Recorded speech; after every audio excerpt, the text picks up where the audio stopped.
Indiana is back in another bowl game, this time the Foster Farms Bowl. Indiana trying to end a 25-year drought. Another big story coming out of the Hoosier Bowl season this year. Coach Tom Allen making his head coach debut here at the Foster Farms Bowl. This is a special edition of Hoosier Sports Nite.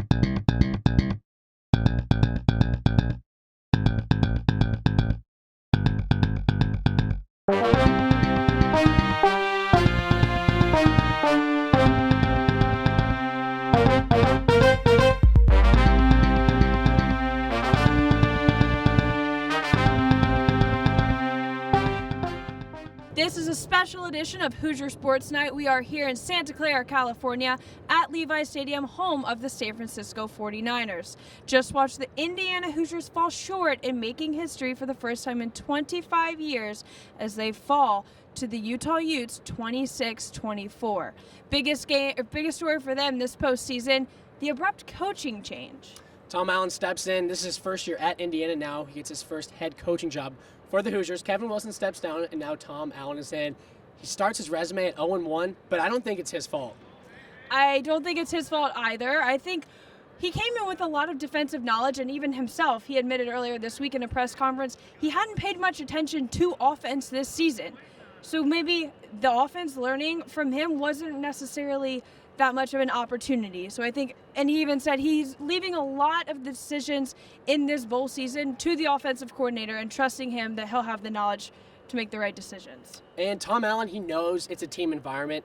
Griffin Oaks missed that kick at the end of the game. In the post-game press conference, Coach Tom Allen said, hey, it's a team effort. It's a team game. I went through all three phases and challenged each one in areas that I felt like that we fell short. And all three areas had opportunities to win the game. Defense had a 1-point lead, and we went into a fourth down stop, and that last drive we win the game. Overall, I was not disappointed with Tom Allen. Tom Allen is going to do wonders for this team down the stretch in many years to come. I have to agree. I think he came in and really held his own, really only having defensive knowledge. So I think offensively, our players really had to come in with their own quiet confidence and know that Kevin Wilson prepared them well enough for what they needed to do out here on the field tonight. And I think they held their own, and Coach made a great debut for himself. Even when Tom Allen stepped in, players like Mitchell Page stepped up and said, we need to be more of a team. And even Dan Feeney supported the system for the Hoosiers, that they need to stay together. And I think the mantra was there. Overall, I think the talent wasn't there, and I think the offensive side of the ball was the issue for the Hoosiers. I do think offensively we had some very, very serious problems tonight. A little bit sloppy on the offensive side. Again, can't blame them too much considering that he's mainly a defensive coach. As a head coach, he didn't have much to offer them knowledge-wise in that position. So offensively, do you think that was our biggest downfall? I think it was, and I think you can put some blame on the offensive side of the ball. I mean, Richard Lego needed to step up big. He's here for a reason, recruited him to come here for big reasons like this, and Indiana wanted Richard Lego in this situation, and he wasn't able to step up for the Hoosiers. He started the first half 4 of 16. I think that made a big impact on even the player mentality moving forward. I think the offensive line kind of started to lose faith a little bit. And also, Xander Diamont, not used as much as he was earlier in this season, was only in for 2 plays this game, only 1 as the quarterback, during which he did make a 36-yard touchdown, but did not appear again for the rest of the game.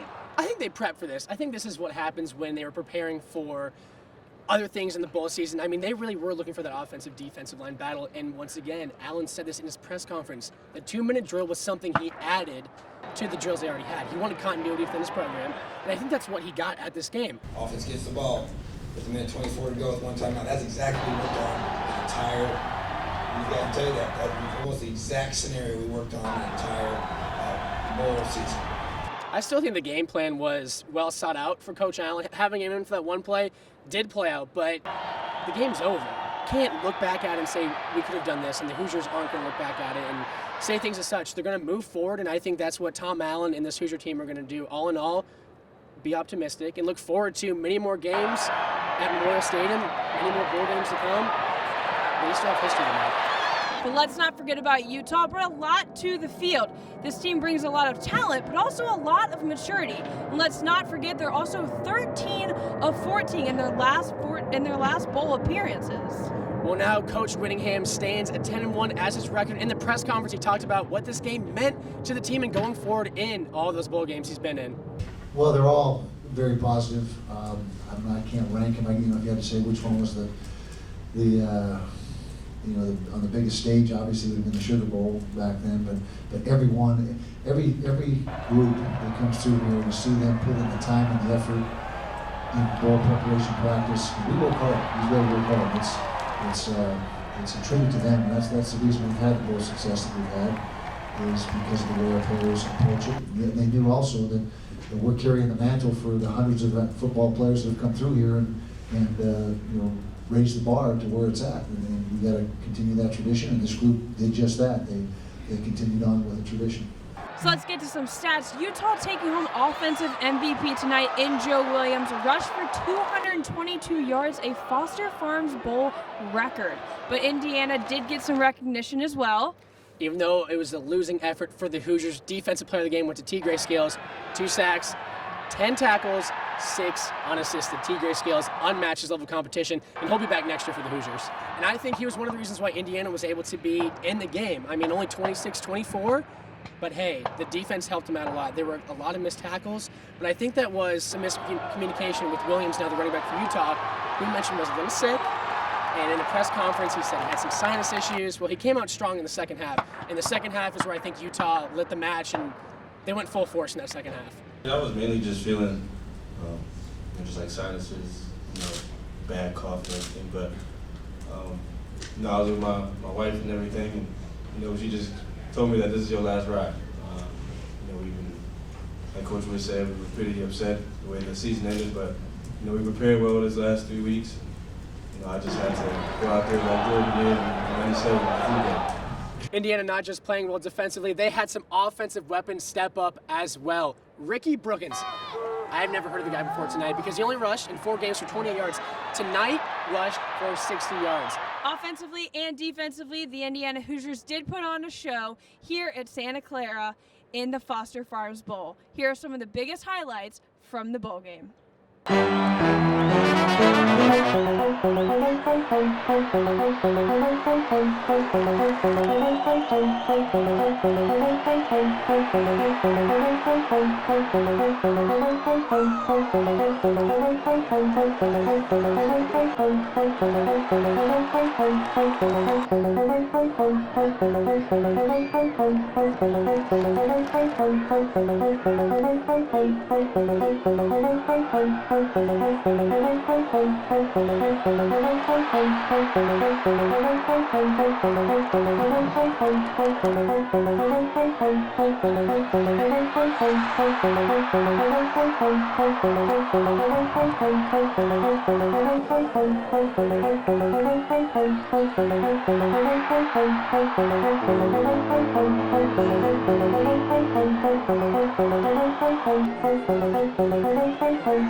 You'll be hearing about Hoosier football again this spring when we learn who the Hoosiers will sign on National Signing Day.